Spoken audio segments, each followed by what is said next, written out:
There's some new information now about the Benghazi terror attack that killed 4 Americans, including our ambassador to Libya.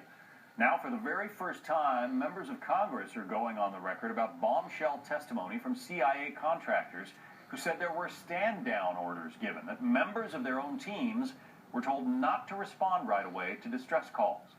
Fox News senior correspondent Adam Housley is live with more from Los Angeles. Adam. Yeah, John, what's interesting is we're getting some mixed messages from the House Intel Committee. Some of the members that are now going on camera we had not really heard from before, talking about what has been said. And we've also talked, of course, to men on the ground that night about whether or not they were told not to go or to stand down. As one member told me, if we weren't told to stand down, we weren't told to stand up either. However, others will insist that they were told to stand down at various locations. So we contacted a number of members on the committee, and 2 agreed to go on camera. Between talking to them and people on the ground, we continue to reaffirm a number of things and go forward with the contractors on the ground. The story has not changed. The military men on the ground, their story also has not changed.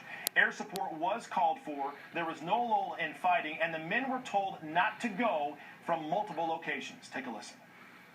The reason why it's a big deal is because I think that it signals a shift in American policy, that when something like this goes down in a bad part of the world, that Blackhawks aren't coming over the horizon line to help those that are trying to hold their ground. And for me, I have a problem with that.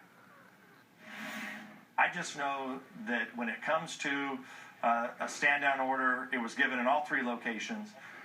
When it comes to air support, there were calls for air support. When it comes to non-disclosure agreements, they were forced to sign additional non-disclosure agreements. So I don't know at what point you get to the fact that maybe the only people telling the truth were the CIA contractors, security contractors that were on the ground.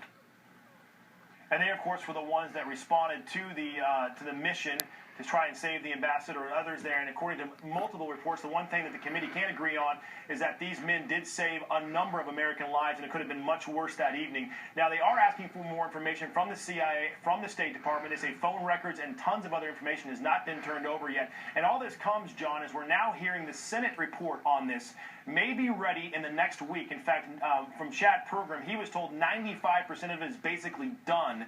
They have to finish the last little bit, and for the most part, the senators do agree on their Benghazi report. So we hope to hear from the Senate in the next week or so, John, about what they believe happened that night in Benghazi.